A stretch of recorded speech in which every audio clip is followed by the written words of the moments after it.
Welcome to Friday Facts number 410, Rocket Darts and Target Priorities. And I have my wonderful prioritized friend here with me. How you doing, Mojo? Hello, pretty good. At least you're on target today. So, this is not biters, but it's biters adjacent. It's biter Solutions. polarization. Solutions. So, I nearly said defenestration. I don't know why. yep, words. Okay. Any words? So, we've added rockets, which we've already seen in previous Friday Facts, and we already worked out the changes to the recipe, but now we get some more details on them. So we now have rocket turrets inside the game. They're going to be coming with Space Age. Only if you have Space Age do you get rocket turrets. So it's not going to be in the version 2.0. You're going to have to get the DLC, but let's face it, if you're watching this particular video or listening to the podcast, let's face it, you have already decided you're going to buy the DLC. Anyway, the conversation goes on. So it's going to be a 3x3 long-range rocket turret, which is funny because I remember from the very, very early days of Factorio, you had to build a rocket defense, which was a 3x3. Yes. Actually, I think it might have been bigger. Nah, I built one. I remember. Only a couple of years ago. One, okay. Yeah, it's a 3x3. One of the old versions. I think that was maybe the last thing you had to build. Yeah, it was the last thing, and it was meant to trigger biter, like a massive biter attack, but it never really actually did. Never worked. Yeah. No, it never worked. So it's a 3x3 powerful long-range turret. It's unlocked on one of the 3 initial planets. It has a minimum range of 15 and a max range of 36, which is improved by 10% for each quality level. I wonder if it also goes down by 10% for each quality level. So we go from 15 down to 14, down to 12-ish, down to... That is an interesting question. Because, like, it's an improvement, right? A min range is a handicap, so to speak. So it going down for each improvement makes logical sense. It'd be less of a handicap. I would be worried if it did go down because it means there's more chance of blowing itself up from the next point. Yeah, that's a design fault with how you've built the system. Anyway, and it shoots any type of rocket, including atomic bombs. But it has a range of 36, which is a problem because the atomic bomb, technically has a range of 54 and has an area effect size of 35. So my question with that, because I've seen a few people comment on this, is that area of effect the total area? For a nuke, that's the total area. For a nuke, yes. Because technically, from the place it's fired, it would only be half that. The area, so it would be diameter and radius. The second wave explosions expands over a radius of 35. Of each of the 1,000 explosions, deal 400 damage in radius of 3 tiles. So technically, it's 35 plus 3 tiles being 38. Okay, they do say a radius. Yeah. So unless they say radius and mean diameter. No, it's a radius. 35 tiles in all directions. I'm very familiar with nukes. That sounds about right. I'm very, very familiar with nukes. But it says... Admittedly, I am as well from putting them inside a Spidertron. I'm familiar with them because when we run Factorio community maps and we have chat integration, chat can fire nukes at me. Which means I'm very good at knowing exactly where I can stand or run to cause the least amount of damage. But it says nukes have a range of 54. Now, the rocket launcher with a nuclear weapon loaded increases the range of a nuke of the launcher by 100%. And I'm wondering, do the rocket turrets get that same bonus? This is why with nukes you can fire so far. All right, you can fire so much further with a nuke compared to a standard rocket. Yeah. One can only hope that it gets the range bonus. Well, so as normal rocket launcher has a range of 36. So I guess maybe they've updated it so there's now hard-coded that nukes have a range of 54 or whatever it is. Yeah, apply it to all of them. Apply it to all of them? Yeah. But we got a little video. It's not impressive. Cool. Admittedly, we've already sort of seen it. It's on my speakers. I think my only takeaway from this is it doesn't fire left, right. It's quite happy to keep firing on one side. Yeah, it actually seems to... It almost favors one side at times. I'm assuming that's whichever side happens to be closer to the target from center. That's my assumption. See it sort of You can sort of see it resetting every time it retargets. Yeah. So it's very useful as an upgrade for space platforms as laser gun turrets alone start to struggle with larger asteroids. Each size of asteroid has resistance to different types of damage, but that's more in another week. So we've got that to look forward to. Actually, I'm going to put it in earlier. I'm actually wondering if they'll bring that out next week. I think we're gonna get something else, and then we'll come back to that one. What'll happen is they'll give us the biters. They'll give us the biters. Yeah, I'm hoping for biters. But yeah. Do you know what? If we say it's not going to be biters, then it'll be biters. There you go. I'm hoping we get flying biters, then we have flying rockets. Anyway, to make rocket turrets work nicely in space platforms, we need to tweak the rocket ammo recipe just a little bit. So they remove the electronic circuits from the recipe, which we called the week prior because we looked at the belts. Which means it's still one rocket and 2 bits of iron, one explosive, 2 bits of iron to make one rocket, but rockets stack in 200. So they remove the electronic circuit to make it much easier to set up rocket production on the platform where copper is quite spare. But it's one of those things that, like, I don't know how to get explosives on a space platform. Because I don't. The interesting part already is that, like, how did we get the explosives again? Well, it's either we have a source of sulfur, which I'm guessing the carbon asteroids might have sulfur in them. That's sort of what I can, maybe. Yeah. We either need Sure. Yep. I mean, I was trying to think of this. I'm pretty sure we've seen a production line. We've seen a production line in a previous FFF. Yeah, we've seen a production line that made rockets and it had sulfur, but I don't see how you get sulfur in space. So either there's some detail we don't know about yet, which is quite possible. There's lots of details about space age we don't know yet. There may be sulfur asteroids. Yeah, there seems to only be 4 different types. We don't know anything about the giant one yet. Yeah. A giant platform obliterating one. Took out the corner. Yeah, I don't know. So yeah, it does kind of with the sulfur. It does kind of negate the removing electronics bit a little bit because you could just because the platform has the bunker, the storage box already. So why not just chuck the circuits in there? If you have to ship up sulfur, which only stacks in like 50, to then make explosives, to then make rockets, then you might as well ship up electronics. And if you have to ship up electronic circuits or copper to make electronic circuits, it's not either or situation, then you just ship up pre-made rockets because they're stacking such high stacks. The same thing as well. Yeah. You might as well just have a resupply of rockets at every stop. So there's either some way to make sulfur in space or get sulfur in space, or, well, I don't have an answer. So I'm guessing we're going to have some sort of sulfur byproduct, asteroid product in the future.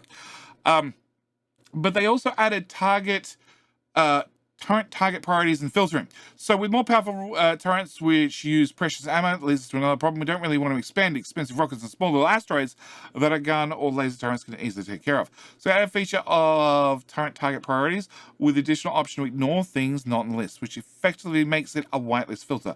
We can use this to focus fire on larger asteroids or even set our rocket turrets to ignore the small ones completely. And this only has 4 pictures. So yeah, I don't know how many different types of asteroids there are, but this only shows 4, and I'm guessing like I would assume like second one's got some green in it, you know, uranium, but they've already said no uranium in space, so I honestly don't know. I do like that the alt image on the left shows like what this rocket is what the rocket turret is filtered to shoot at. So you know, iron, green thingy. And ice, solidified P. It's a polluted. Well, that's ice, where you might get. That's where you might get sulfur from. Polluted ice.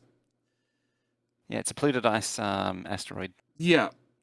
So it's a nice feature. Being able to prioritize which targets I want you to shoot at is definitely a nice feature. I'm not going to say no to it. I also add this feature is not exclusive to rocket turrets. There's some nice optimization we can apply to other contexts. For instance, we found that setting laser turrets to prioritize spitters helps reduce the amount of damage our defenses would take in larger biter attacks. We also optimize ammo usage at walls by setting rocket turrets to only shoot behemoths. biters and spitters, as the rest are easily handled by the laser turrets. So the biggest thing you're going to have with rockets is they have a flight time. And because they have a flight time, and anyone who's played multiplayer Factorio will know this, that you might shoot at a biter and there's like 5 rockets in the air, and that biter is definitely dead, but meanwhile it's still eating at your face because the rockets haven't arrived yet. Yeah. They're on their way. So yes, being able to have the rockets explicitly pick the spitters, explicitly pick the biters and have the lasers take out the spitters, because the lasers have an instant kill factor. I think would the spitters are also a lot squishier. They're very So squishy. lasers can take them down a lot quicker, whereas the rockets would do a lot more damage to the much more tankier behemoth biters. Yeah. So yeah, I'd be having them prioritize. I'd probably have them ignore spitters entirely, actually, and just have lasers deal with them. Yeah, just have lasers deal with the soft enemies. Yeah. So artillery target does not support priority filters due to the way optimized artillery shooting logic works. And let's be honest, when you have artillery, you just want everything dead. You don't care the order, just all dead. Artillery is not about filtering. It's about it's about long distance deliveries. Okay, it's delivering presence at high velocity over long distances. Okay, simple. There is no finesse with a 5-ton hammer. There is. I mean, there are videos disproving this, but the point still stands. There is. So this probably isn't a big problem. Because we should just kill everything anyway. And they add a note. There is another part of Space Age expansion where target filtering will play a crucial role, but that's for another week. So we've got some hint towards the future. I don't know what the future holds, but target filtering is going to be important. This week, that's the takeaway. We're just getting teased about things we haven't been told about. I am assuming that rockets have, because they fly, they're going to have some sort of bonus against aerial targets. Sounds plausible. I'm hoping for some sort of biter that flies over walls and water. Because currently, if you have a moat, you're immune. All right? We've gone and optimized the cliffs. We've gone and optimized the water. We've gone and done all sorts of things to mean that we have more natural defenses, which I'm a fan of. But I'm also a fan of, surprise, this biter flies. Hello, biter attack coming over the water. Yeah, definitely a fan of that. Like, you need to make sure you're defending on all fronts, okay? I've played mod packs where we had June worms. It's like the air attack in Sanctum. You know, build all the turrets that can shoot ground only, and it's the air attack that flies right by. Yeah. Look, I've played with June worms in Factorio that just mined underneath the walls and just popped up in the middle of your base without warning. They were rude, but they were interesting. I liked them. I really liked that the worms moved around the map. Sure, it was UPS heavy as hell, but like our oil planet, like if we had something like worms that just popped up in the heavy oil sea every now and then, June style, and just ate something or just popped up and spat at things like the current worms do, I'm all for it. Count me in, please. Add some interest. I think that'd be like Bitezilla, where after the third one, I don't care anymore. No, it'd be like you need to have artillery coverage over the whole map. That's all it would be. It'd be an easy problem to fix after you unlock artillery. Prior to that, it's a giant pain in the ass. As long as you can automate it. Yeah, that's important. It's important you can automate it. And like I said, you can automate it. Artillery are going to automate that fine. They're going to pop up. Artillery's going to shoot at it. It's going to be dead. Problem solved. So, and everything around it's going to be dead, including but not limited to your stuff. Only if it pops up right beside you, and you know, June has already solved that problem. Like if you're on concrete or paved ground, then no worms, and we could follow the same concept. You know, if you pave the oil path with higher technology, refined concrete, then no worms. Problem solved. Pave the whole map. Problem solved. There you go. So we also have a turret circuit connection. So for 2.0, they've added more things to the circuit network. They've added the ability to enable and disable rockets and other guns, actually. Also set the priorities. So if you want to set the priorities on fly, set if unlisted targets are ignored, and read the ammunition. Which is interesting. Like reading the ammunition is definitely handy.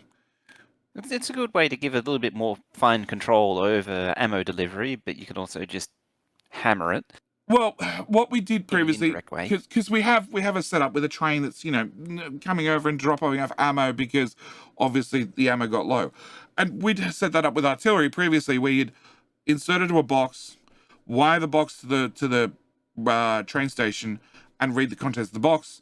If not enough ammo in the box, organize train to come deliver. Right. Yeah. So we're just limiting ourselves to the ammo that's currently inside the artillery. That's the only change. It technically means I can read the ammo contents of, rockets and other things. No, because I can't. So the other way I get around having a limited number of artillery shells on site is, rather than using a wagon to move around artillery shells, I'd use an artillery wagon to move around artillery shells, because that stacks to 100. Yeah, that actually moves a lot more shells, having the artillery on the train itself. Yeah, and then I'd a stationary turret. Unload from that into artillery that's sitting on a bit of track and fill it up back up to 100 shells. And then have a standalone artillery that just has like 5 rounds in it or something. And if that one runs out, well, then we go back and we reload the one that's sitting on a track that has no train attached to it, doesn't go anywhere, but does hold 100 shells. Make sure I have plenty of shells on site. It's important to have lots of shells on site. Yeah. So we can direct read from different rockets and guns and stuff. But I can't see any situation where anybody would ever say, you know what, I'm going to bring the frontline train out to drop off. Well, you've got 4 rocket turrets and 1 artillery, so 5 artillery shells and 80 rockets. It's like, why wouldn't you put a buffer box there? Yeah, because you don't want to be in a situation where you run out. Well, you're going to have the buffer there anyway. Well, they don't. They're unloading directly into the turrets. Oh, yeah, if you're directly unloading into the turret, then yeah, that would make sense. Like, it's the only advantage is they're trying to run off solar. But you have lasers that only shoot at daytime. Yeah, I don't get this. Yeah. Put a buffer box. Yeah, it only makes sense if you're using direct to turrets. Yeah. Direct to turret means you're not in potentially optimal spots. I suppose you can have a train drive up and down and... Yeah, like if you have a bajillion train stops and they can stop at different points and directly feed the turrets. No. It's a very niche use case. It's like, why wouldn't you just add a box and unload into a box, and then from the box into the artillery or into the rockets? Like, just have 1 slot. That's all you need. Okay, one thing you can do with the reed ammunition is you could wire it into... So you know how you've seen one of those power usage over time graphs? Yeah. You could wire that into an ammo usage over time graph. You press the P button. Oh, you can do that too, but then you would have it in a physical one in game. You press the P button. It's going to start out very small and it's going to end up very large. Like, I'm not going to keep extending that light display to keep, like... No. Ammo production's tripled since we started. Like, yeah. I like the idea of having a graph in the base showing all the ammo consumption. I like the idea. I just don't like the idea of expanding the light display all the time. Like, here is my main base, and here is my light display. My main base is like this size. It's quite reasonable. My light display has tripled in size, and is now bigger than the main base because the artillery and the ammo usage keeps going up. See, I see no problem with this. I don't see a problem with this. It's all combinators and displays. Apart from, it's going to be a lot of lights. An awful lot of lights. All right. So we do have a conclusion, okay? The conclusion is research of the rocket turret is a big milestone in the space age journey. Unlocks more options for the platform and factory survival and gives you logistics dramas to solve. Whilst the rocket turret is exclusive to space age, the target priorities and circuit conditions will be available for all to enjoy with the 2.0 update.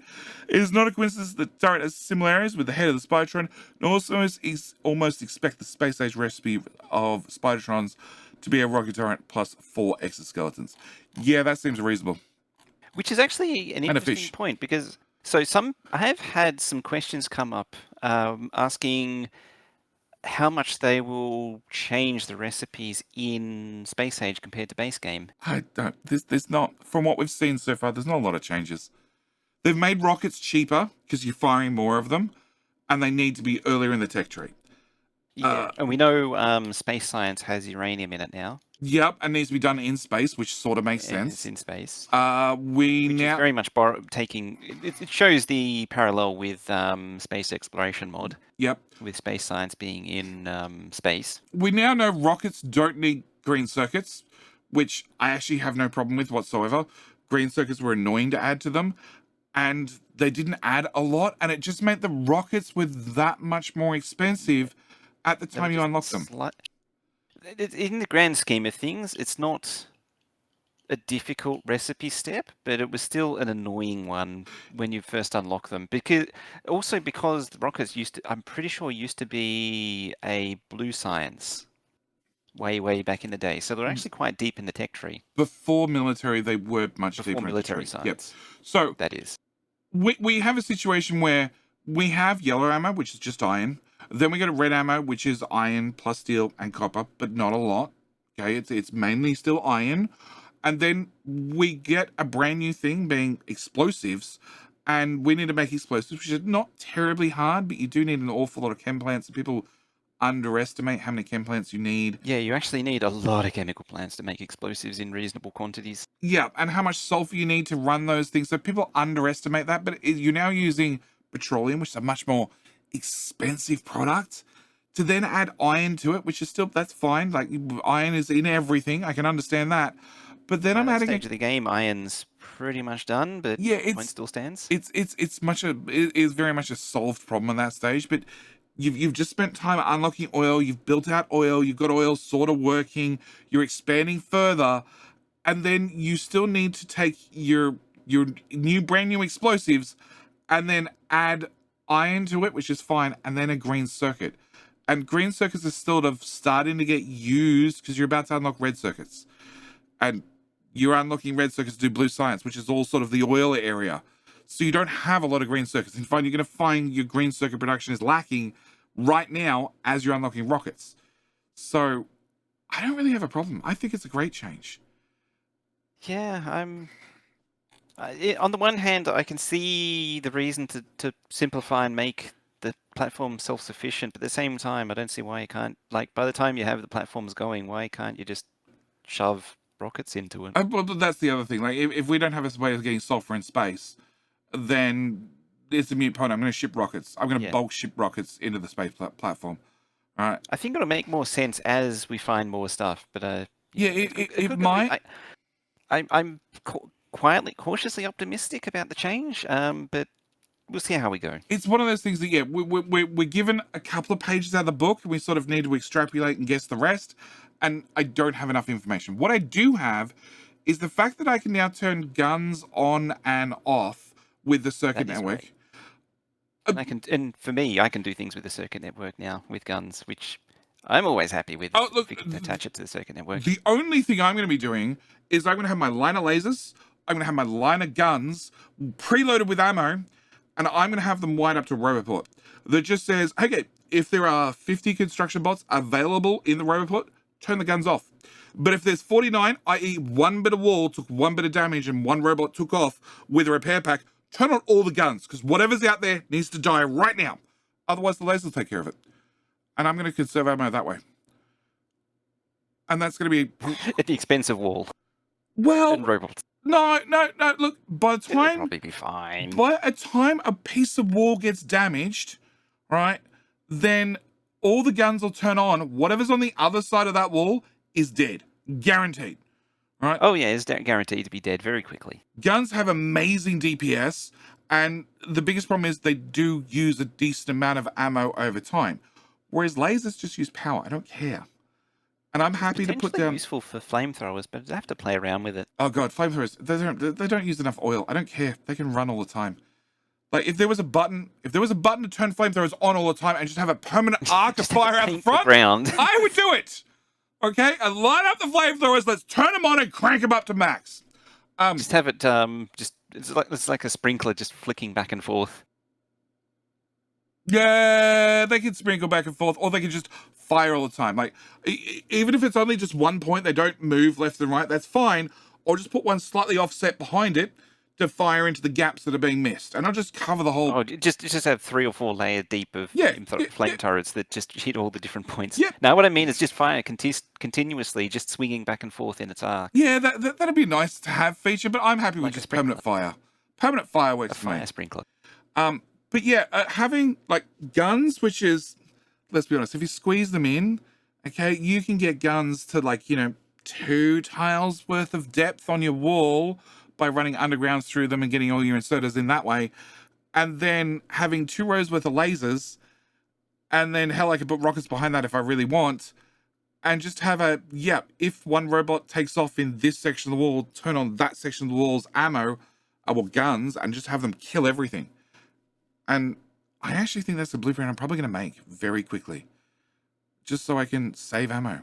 Because as soon as you got lasers, like, sure, the power usage goes through the roof. Don't get me wrong, but it means I save a whole bunch of ammo, which I save a whole bunch of iron. Which free ammo is electricity. It's basically free, especially if you got nuclear. Nuclear is basically free. Well, yes. Nuclear makes power very, very much free, but even then, you can just add some solar in the meantime to get you over a hump. Yeah. But it means that I save on ammo, which is I save on logistics, I save on smelting, I save on less pollution, everything. Everything is a saving, all right? And it just means that, occasionally I'm going to spend a repair pack. Repair packs are cheap, very cheap. So yeah, I'm interested. I'm this is something that will actually make me look at the circuit network. We finally found something. It involved biters, of course. Finally found something. Yep, of course it did. It involved biters, but I will look at a circuit network for biters. Yep. Which means next week, my money's on biters. Your money? So, what was it? The asteroids. You're curious about the asteroids. You reckon asteroids? We haven't had platforms in a while. So here's the thing: we haven't had any more info on platforms in a while. And given the timing of worlds, we are due for another world reveal pretty soon. But I don't think that's going to happen yet. Sure. I think it'll happen sometime in the next month. I'm also now looking at the alt view for the rocket launcher, and I'm wondering if they're going to give you more options for alt view so you can turn off some of the clutter.